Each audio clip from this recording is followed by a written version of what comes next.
Hi, this is Chip McGee. I'm the superintendent of schools here in Pelham, and I'm really happy to see everybody here for our live virtual town hall regarding the proposed Pelham Memorial School renovation and upgrade project. We're going to do a little bit of talking today with some of the experts in different areas who are on this call. And much more importantly, we want to be available to answer questions. This is a big decision that we're asking of the community for March 9th, voting at Pelham High School from 7 a.m. to 8 p.m. And we want to make sure people have information and their questions answered. And so that's what this is an opportunity for tonight. So I thought I would start by just asking, we have a great group here, and just ask everyone to give some introductions. And then I'll take you through a couple of the things, the big picture items for what the project is going to be for Pelham Memorial School renovations. And then we'll get right to the questions. So why don't I start with our Vice Chair of the Pelham School Board, Debbie Ryan. Would you just introduce yourself, tell us a little bit about yourself and your relation to the project? Hi, my name is Debbie Ryan. I'm the Vice Chair of the Pelham School Board, and I am also an ACES community member. So I can come at it from a couple different angles, and I helped promote the high school project, and now I'm helping promote this middle school project that's much needed. Great. Thank you, Debbie. And also on the Pelham School Board, Troy, would you introduce yourself and your relationship to the project? Yes, absolutely, Chip. Thank you. I'm Troy Bressette, and I am a member of the school board. And in terms of full disclosure, I'm also a member of the Pelham ACES group working on the promotional aspect of the Pelham Memorial School renovation plan. Thanks for being here tonight. Yep, thanks. Sarah, I know that you're kind of behind the scenes, but Sarah, would you introduce yourself and explain your role and your connection to Pelham Memorial School? Yep, my name is Sarah Marandos. I'm the Director of Curriculum for the Pelham School District. I'm excited about this project. And also during this presentation, if you have any questions, you can email them to me, smarandos, M-A-R-A-N-D-O-S, at pelhamsd.org, and we will incorporate them into the presentation. Thank you.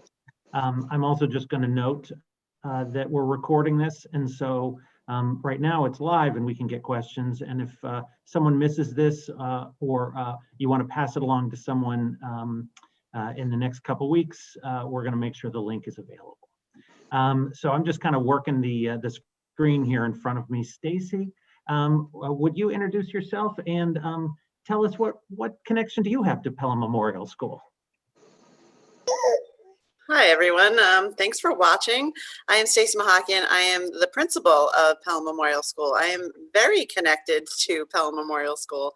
I've been there for 9 years, and this is a very much needed renovation and upgrade for our building, so we can become a true middle school, I hope. Thank you, Stacy. So next is Gino Baroni. Gino, would you introduce yourself to the community here and just give us a sense of your connection to the project?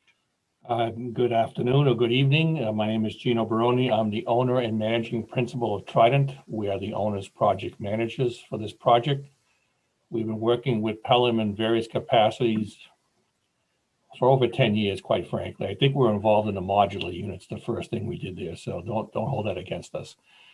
But we were asked to participate, and we have been participating with the school district, the fire department, and have worked on this project with a great team of Bonnet, Page and Stone, and Mark Lee and his architectural group, and so Harriman Associates. So we have been involved in creating with this team schedules, budgets, etc., that we feel very confident in presenting to the public, the taxpayers, and we know if we're allowed to build this, you will be pleased, and it'll be on schedule and under or at budget.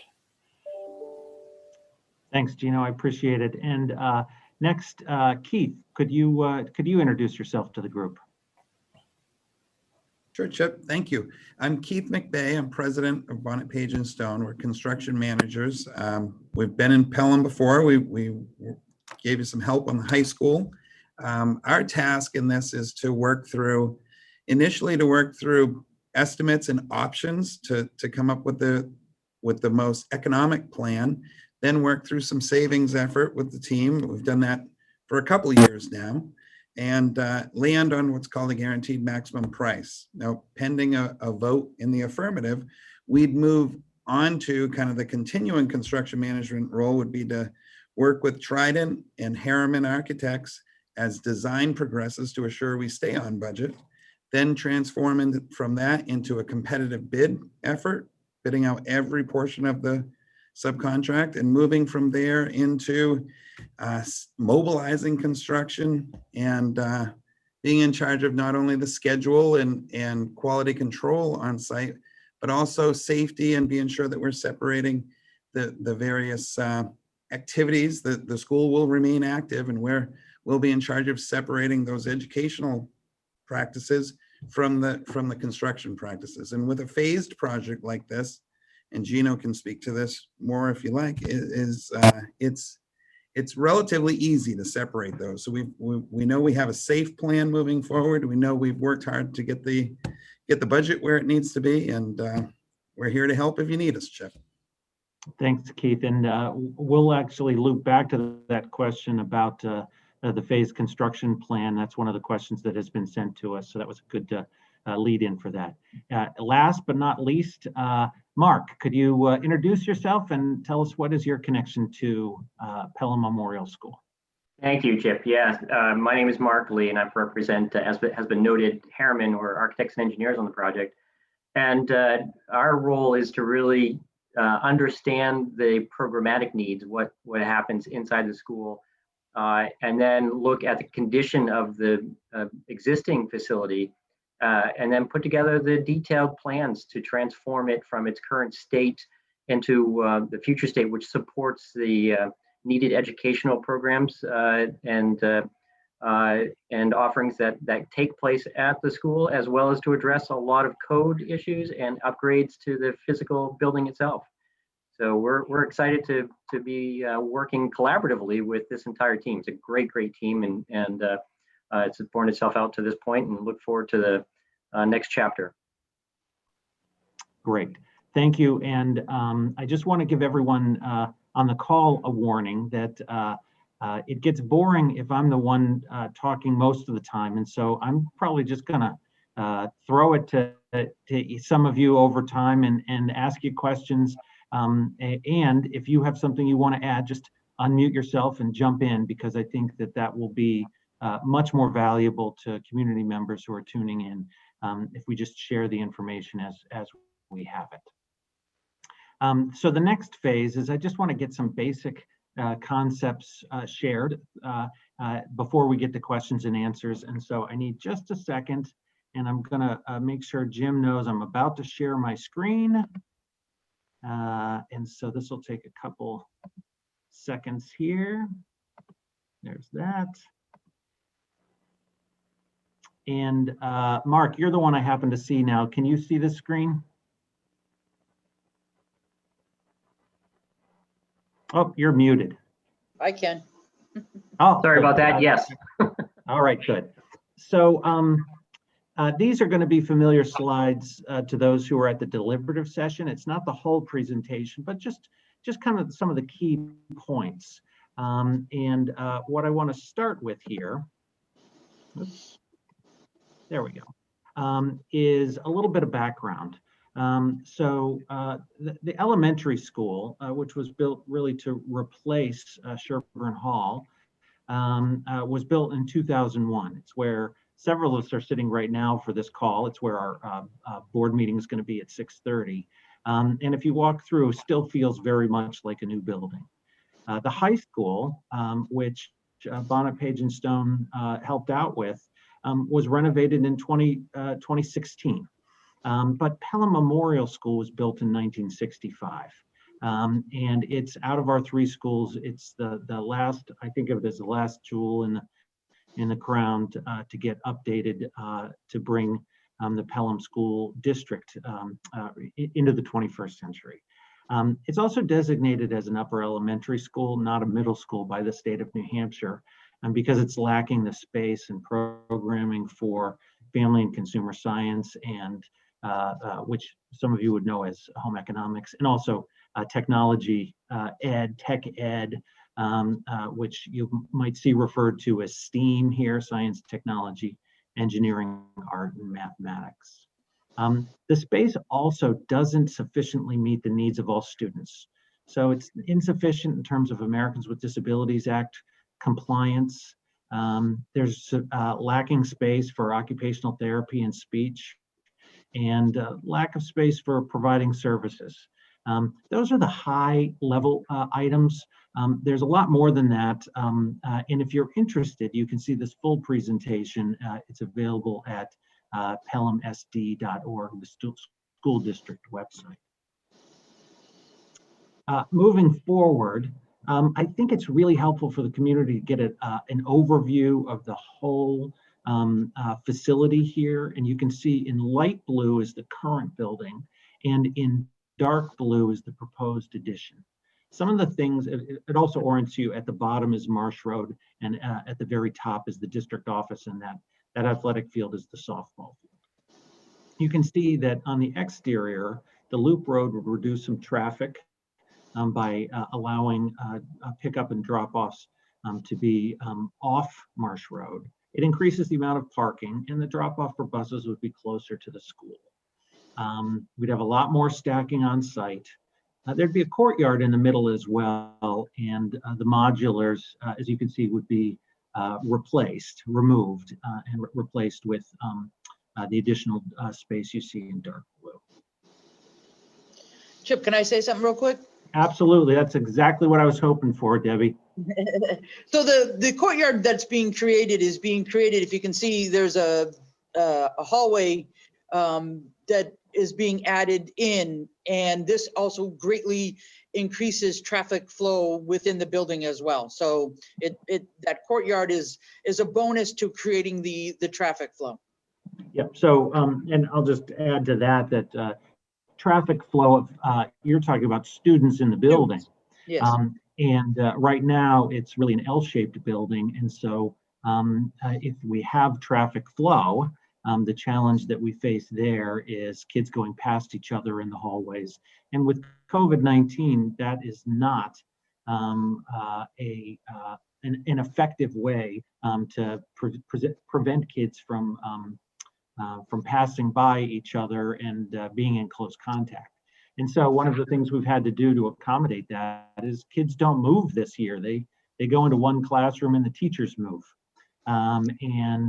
It's really reduced our flexibility, and Memorial School was by far the biggest challenge for us to make sure we could reopen and have students in school because of the age of the building. I'll also just chime in here very quickly that the loop road, in addition to easing some of the traffic pressures, also is a public safety feature in that it allows any first responders or fire department to have full access to all sides of the building. And so that's also an important public safety feature that and a reason for putting that loop road around the building.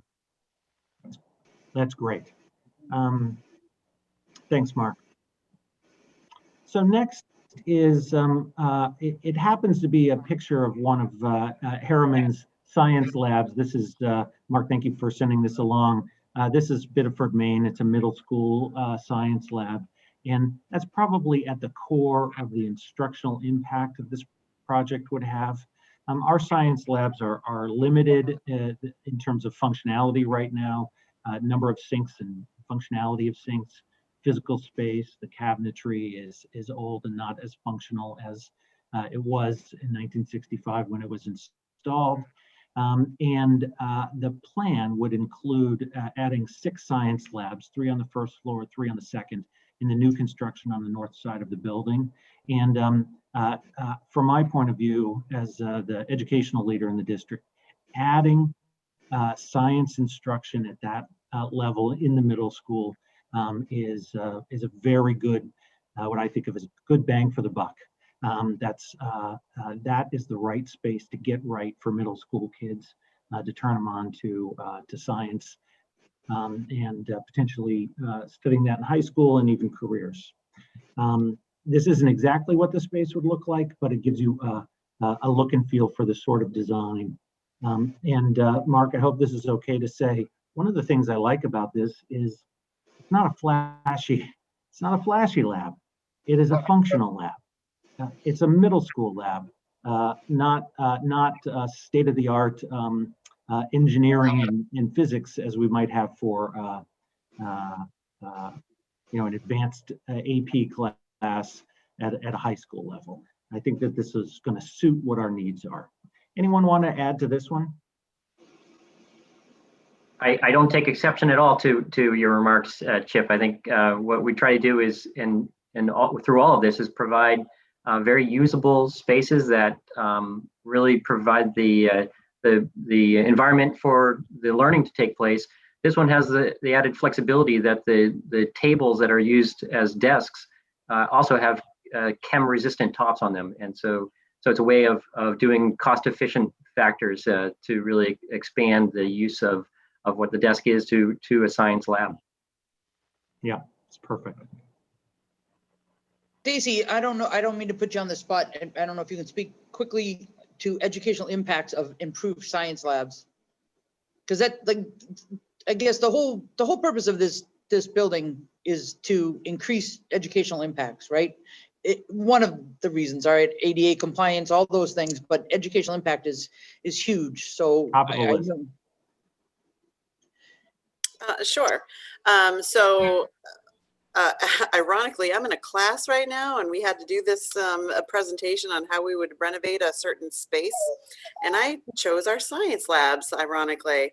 So we have labs, but I mean, we can't even really call them labs. They aren't really labs. They're rooms with tables that look like lab tables in them. So excuse me 1 second. it's okay. Stacy's doing double duty here. That's right.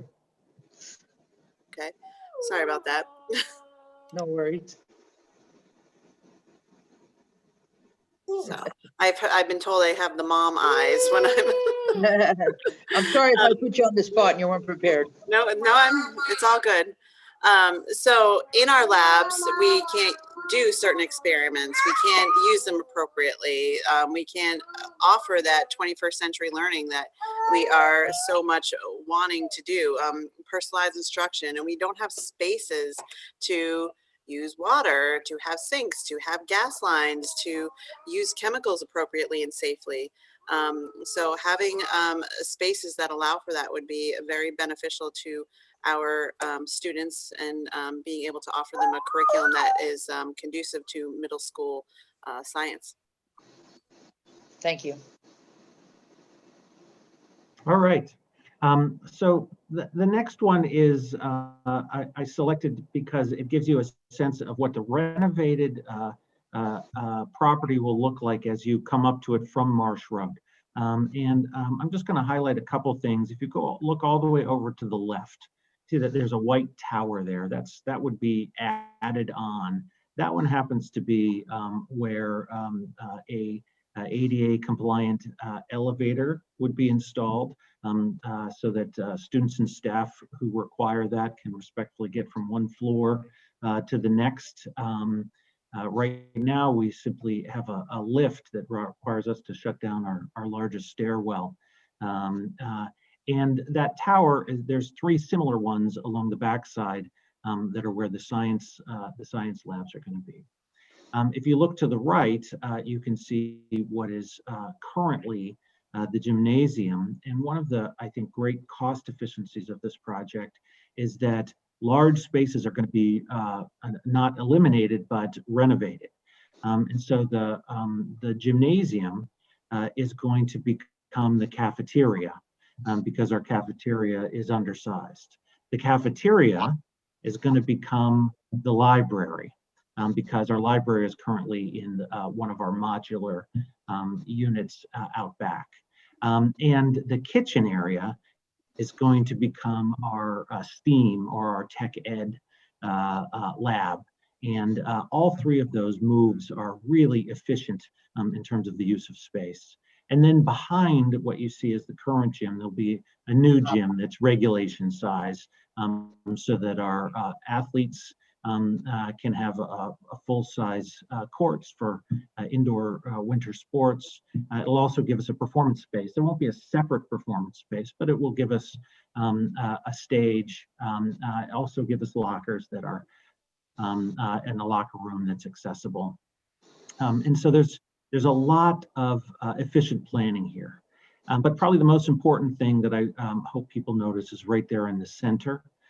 It'll have a new entrance and become a school on par with our high school and our elementary school as one that the whole community and our 6th, 7th, and 8th graders can be proud to come to every day, and really be a third focal point there along Marsh Road of the sort of pride we take in our education.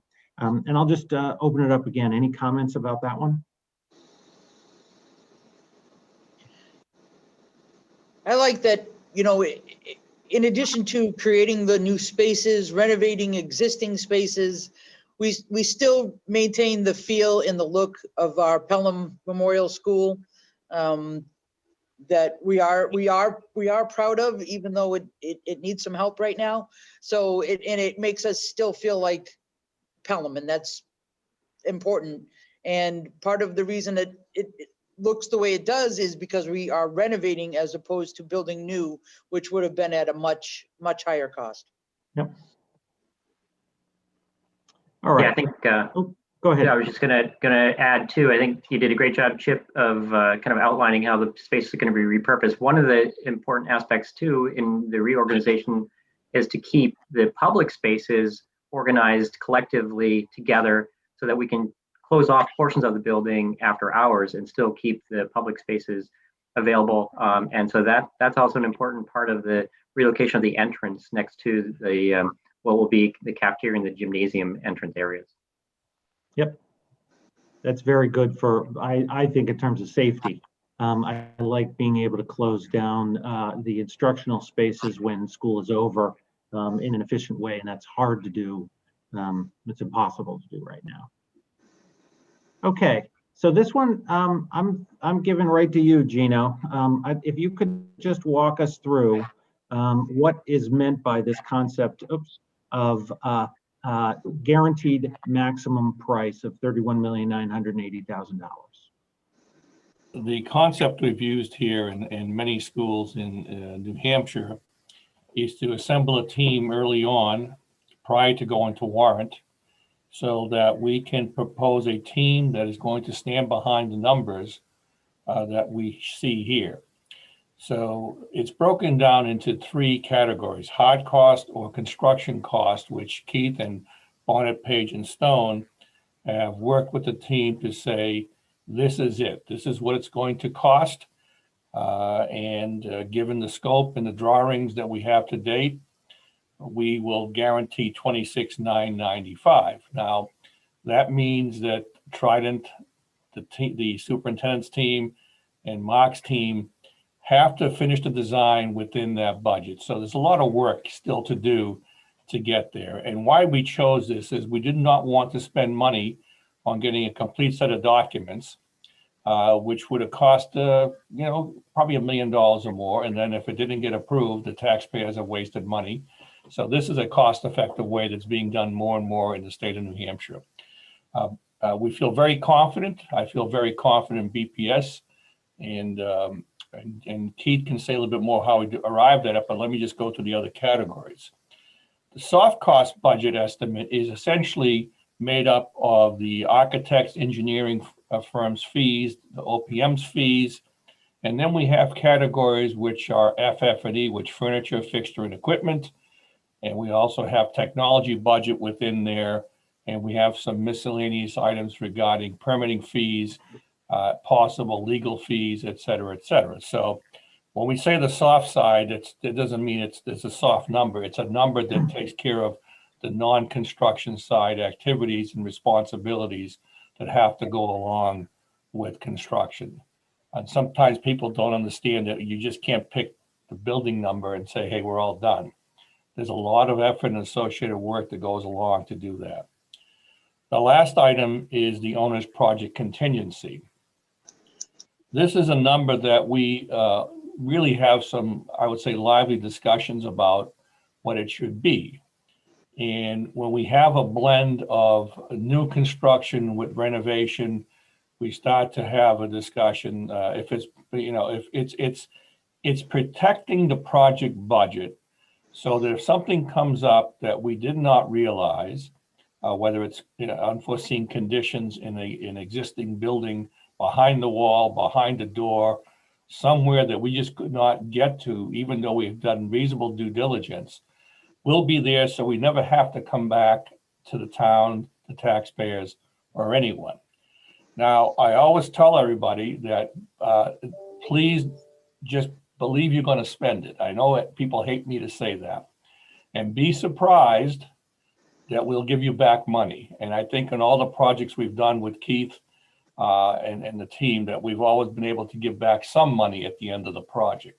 But this really is protecting the integrity of the project, whether it's in construction cost, additional cost. If we hit something, we need specialty consultants. So this entire number of 31,980 is a group effort. We've all done this before, many times, many ways, and we feel this is a very cost effective. There's no fluff in here. I want people to understand it. We're not to the point that we put money here, there, and everywhere. That's our job as OPM, to make sure we shake all that stuff out.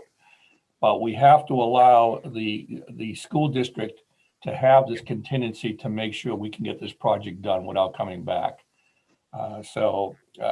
Keith, I'm not sure if you want to say something about how you arrived at the GMP, if that's okay, Chip? That's perfect. Okay. Thanks, Gino. So with this, Mark talked about working on the program for the school. So Harriman is getting together early on with the educational team to kind of define the spaces needed to move you into this middle school format. And from there, they're identifying mostly square foot requirements to detail what we need to satisfy the needs of the various programs. Then we're going to the floor plans that we've all seen, and Mark and his team eventually to elevations. So we've got this information that is very preliminary in nature. As Gino said, we're doing it this way so that we're not putting a lot of money out front of a project in design.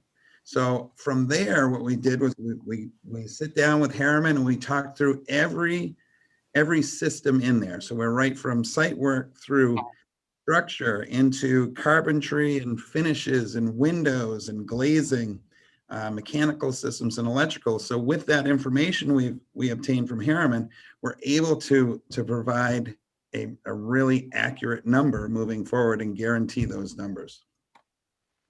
That's great. So in my experience, I have worked with the guaranteed maximum price before, and in a previous district, and as a superintendent, it's a very advantageous place to be, in the sense that we know what our full liability is in terms of maximum price. And with our owner's project manager, we're able to see if we can, from here moving forward, certainly we're guaranteed to work within it, and we can see whether we can, if there are opportunities to save, we can still take advantage of those opportunities. If I could follow up a little bit, Chip, just a few words on the guarantee maximum price process. Maybe people are used to the old style, which is lump sum. You get the documents done, you bid them out, and then you start the fight of what was included, not included, what was missed. And that is not this case. We have the team that's been involved to the design, so it's going to be hard for Keith to say, I didn't know that, or I didn't have that. At least he's not going to tell me that. And so that kind of adversarial relationship with the team, among us, goes away. Yep. Doesn't mean it's we all have parties and we all love each other through the whole process. We have very, very objective reviews. We have good discussions. We respect each other's positions. We talked them out, but it's a lot less, I would say, obstructive and adversarial than if you do it on a lump sum basis. And people will say, well, That's right. how am I getting the best price? Well, Keith can control his fee, his general conditions, his general requirements. Where the competitiveness comes in at this process is at the subcontractor level. That's where the numbers really make a difference. And because it's a guaranteed maximum price, we will see all the numbers coming in.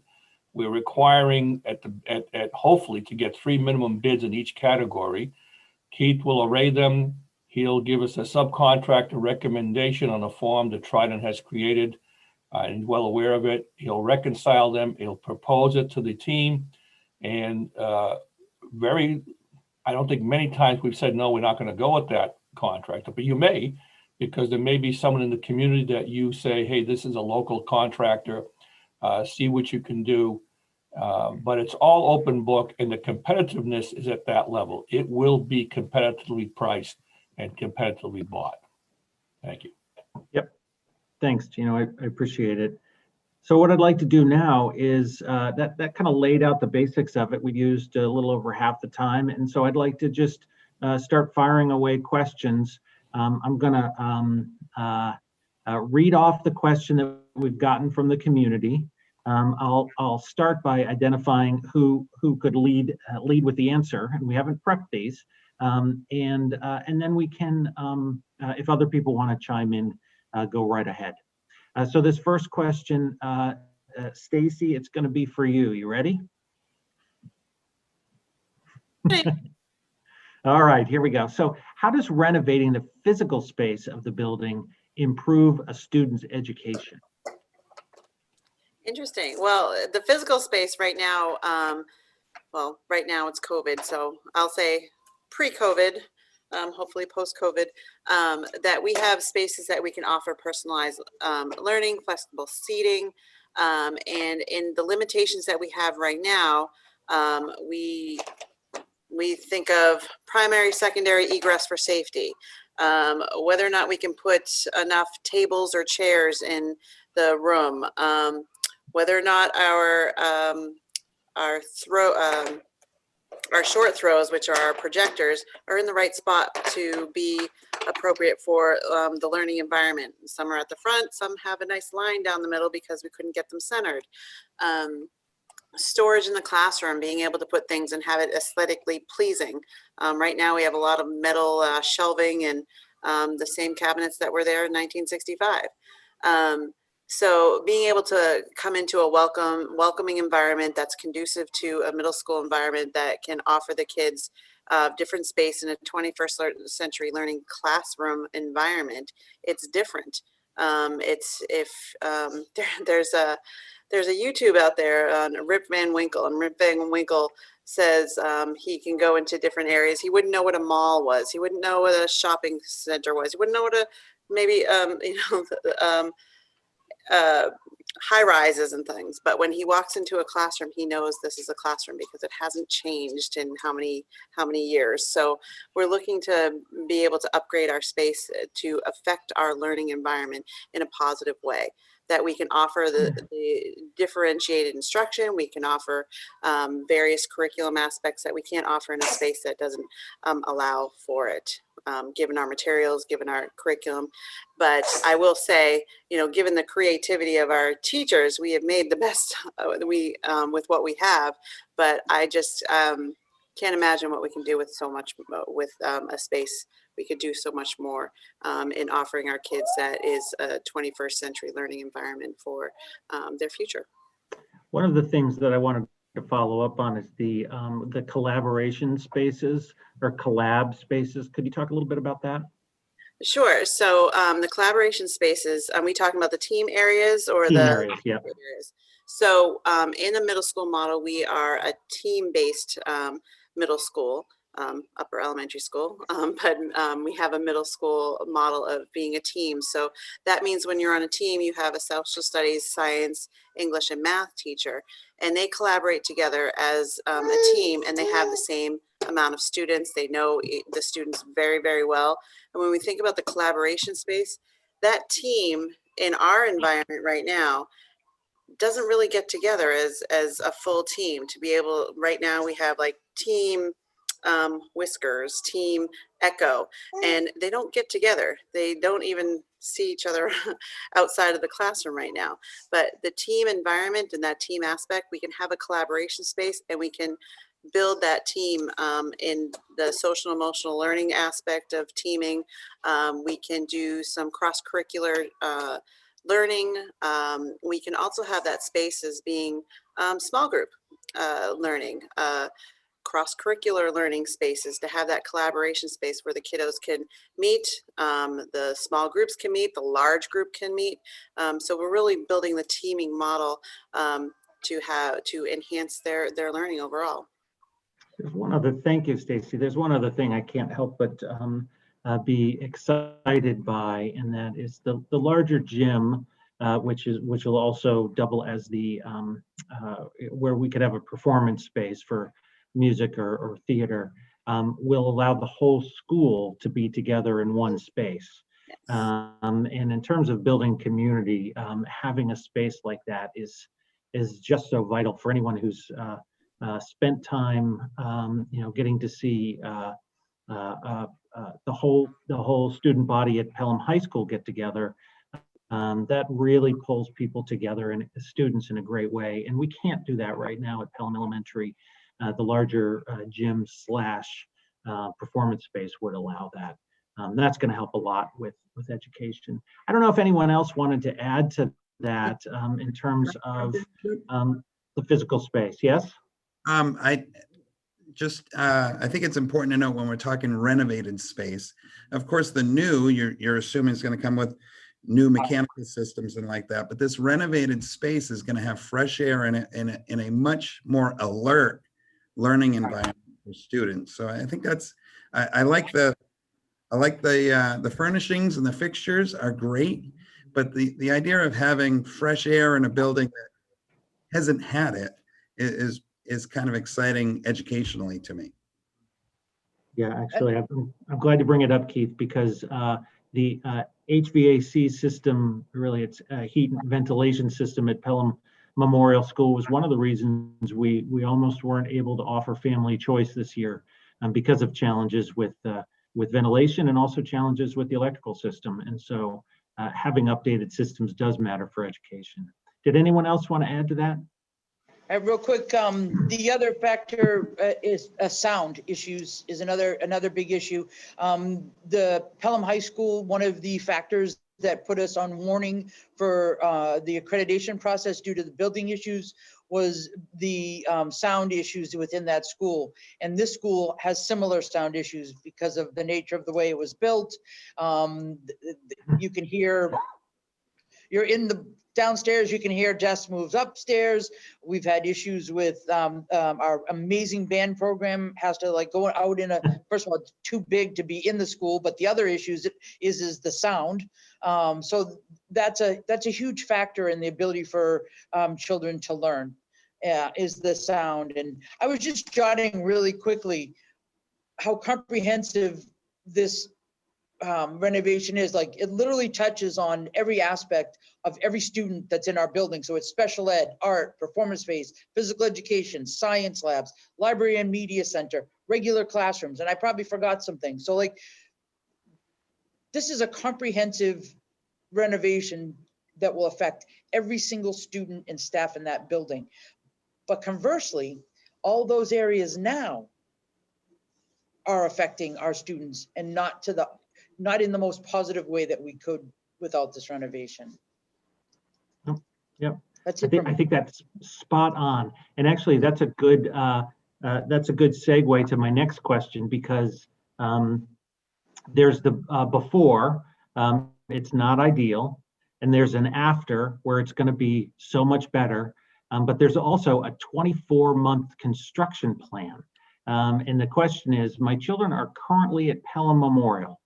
What impact will the project have on them in their day-to-day instruction? Keith, I'm going to ask if you could start with that, because you were referencing it before. From a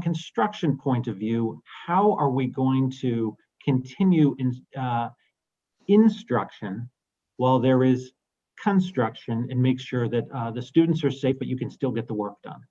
Yeah, so when I said it's relatively easily done earlier, what I mean by that is we've got, it's pretty much an equal part renovation and new, square footage wise. So the first step would be to kind of develop a site safety and logistics plan. So that's a plan that we develop with Gino and Mark and your administrators, and work through how to separate appropriately construction activities from your day-to-day educational activities. So we'll review that. We'll come up with a great plan that works. We're talking about staging areas for construction, temporary fencing, office trailers, also talking about bus drop-offs, student pickup from parents, all of those areas, play areas, everything comes into it.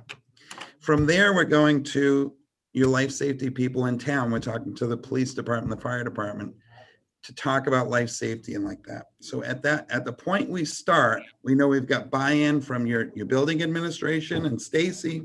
We know that your police and fire are happy. Mark and Gino are seeing it, and we have confidence that we are going to be able to efficiently build it while we're separating that activity. So we build that first phase, all that new construction, and then move into it, and then systematically, and it is roughly 12 months and 12 months. So it's 12 months addition and 12 months renovation.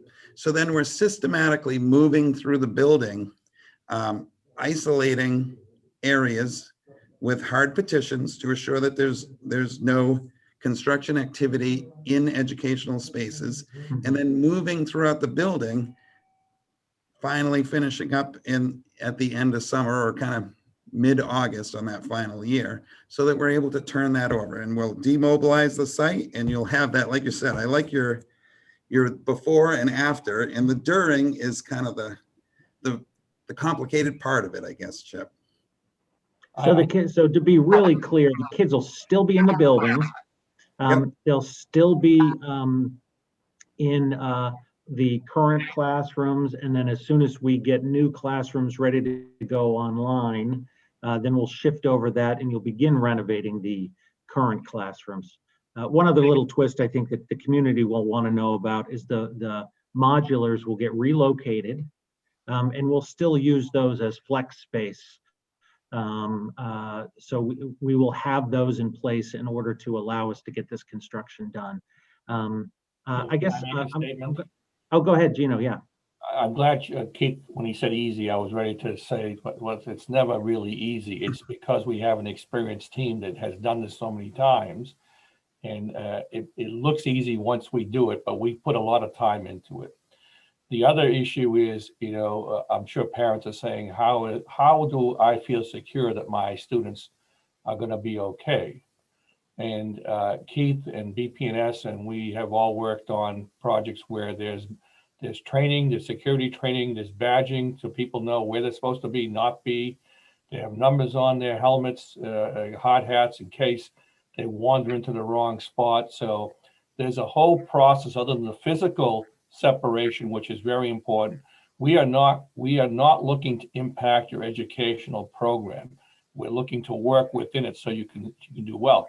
What we also don't want to do is have any parent or student feel that they are at risk. They will not be at risk. There are protocols in place. We've never had an incident. So there's a great deal done to make sure those who are coming to the site have been vetted, and those have a training program before they get there. They get their hard hat badge, and they know where they're supposed to be and not supposed to be. And if they cross that line, quite frankly, they're tossed out. Yeah. We've added a new item in the quiver here with COVID and being in schools. Of course, it's been all that much more of a safety protocol. So on a lot of the sites, we had a kind of a safety hut, if you will, that you report to daily, temperature scan, the usual questions, sign the sheet, and you're out on the site. After the temperature scan, we have one that's a facial recognition that gives all the workers their temperature. Our issue there was that being folks that we build a lot of schools, and criminal background checks come up a lot. And most districts don't do enough building to hammer down how they want to handle criminal background checks on site for construction activities. So what we've done is we've kind of implemented in that same hut. If it's your first day on the Pelham Memorial School site, you take out your driver's license, you slide it into this machine, it does an automatic criminal background check on you, and it gives you a sticker. So you leave with 2 right now, a sticker on your hard hat that says, basically, I'm not a criminal. So it's worked really well. It's built a lot of confidence. As far as I know, according to the folks we're buying this unit from, we're the only contractors at least in the country using this technology. So we've had great luck with it. And, it doesn't change the same old protocols of staying on workers about no smoking on site, language, those kind of issues. But it does create a very safe working atmosphere. One of the things I want to note too is in the design is that loop road we mentioned earlier really becomes the construction access during the construction period, and it's going to be very physically separated. And I just want to reiterate what Keith mentioned, which is the barriers between workspace, construction space, and instruction space. Those will be permanent. It's not taped plastic, right? Those are walls that they're going to put up. So it really is a clear and fixed barrier. For me, that's as much for safety of making sure kids don't get into a dangerous space as anything. Also, quiet barrier, Chip, so that you guys can educate without us disturbing you. If we do have noise things going, say concrete cutting, we can isolate that work in the hours before or after school to limit. Obviously, there is some noise, but we're careful to be sure that we're doing noisy stuff before or after school, and so as not to disturb you. Okay, so I have one last question. It's a little bit long, and I'm going to open this up to the whole group. So give me a moment to read it. This has come from a citizen, and I'm going to read it verbatim so that because I think that's an important piece of this as a virtual town hall. It's been stated that various curriculum areas need to be added to Pelham Memorial School for the middle school to obtain middle school status. And this renovation would bring those, along with upgrading equipment and environment for other areas of study.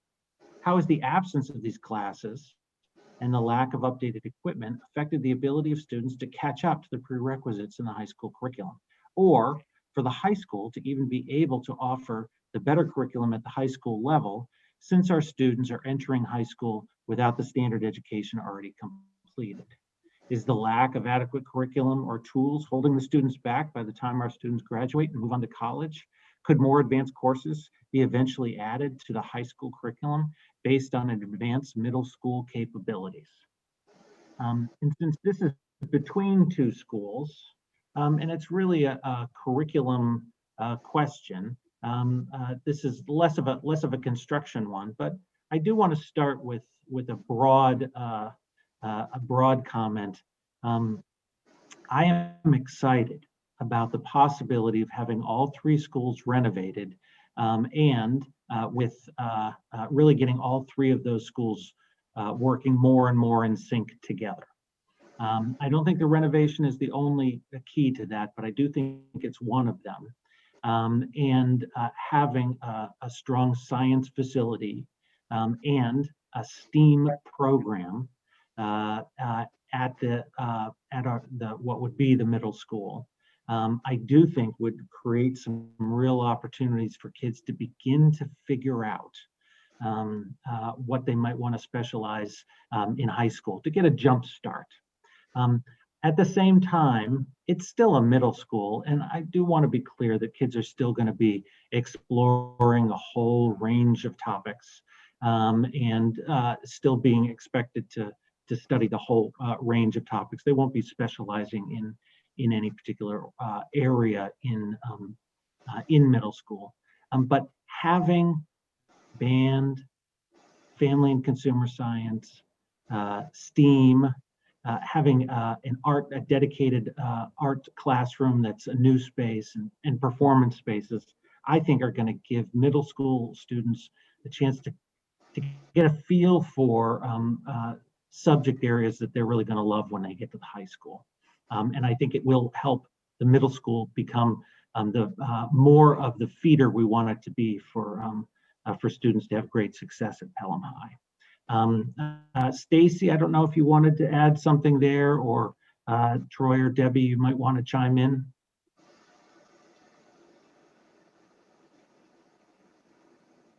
Sure. I think you said it beautifully, Chip.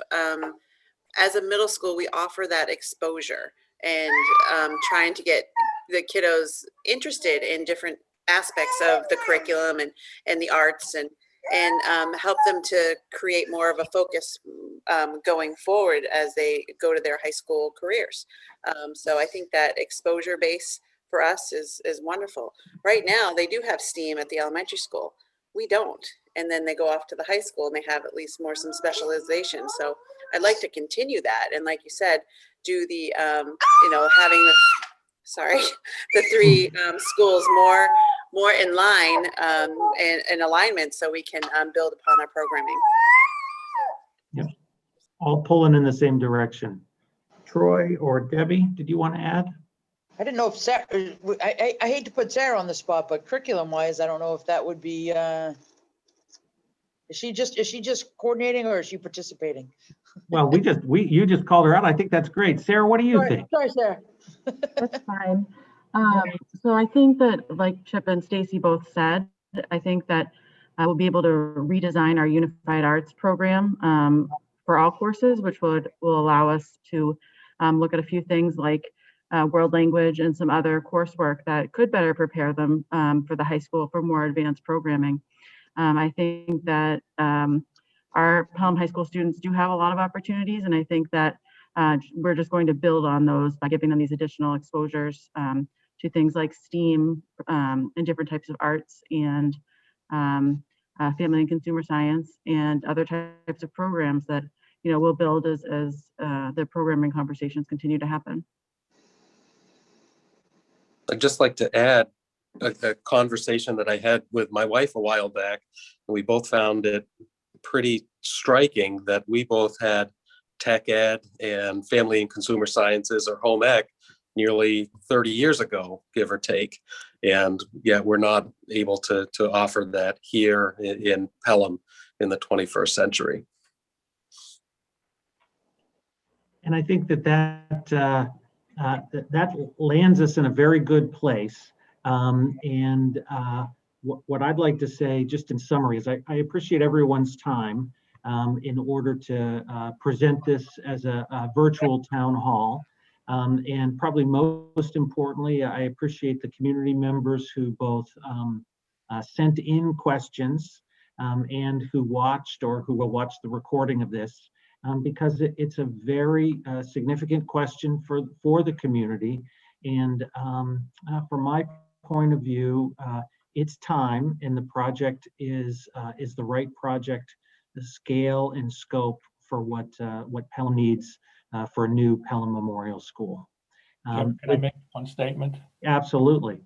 We do a lot of OPM services throughout the state and throughout the region. And I hope people see by this collaboration, I am buoyed by the cross knowledge of everyone on this team, from the superintendent to the school board to Stacy and her team. Everybody knows what everybody's doing. Everybody's contributing. So some of the places are not like this, I can tell you. I know I'll speak for Mark and Keith. We appreciate the concern, the dedication, the time put into getting this right. And I applaud everybody, and I hope the townspeople and the voters see that this really is a comprehensive view by everybody involved on what is right for Pelham. I just wanted to bring that out. Thank you, Gino. I appreciate it. And I do think that, well, we've made our case. And we'll continue to share information so that everyone is as well informed as they can be, and look forward to what the voters decide on March 9th. Good. All right, so thank you very much. This has been a special edition of Pelham School District Today, and have a good evening. Thank you. Thank you, Chip.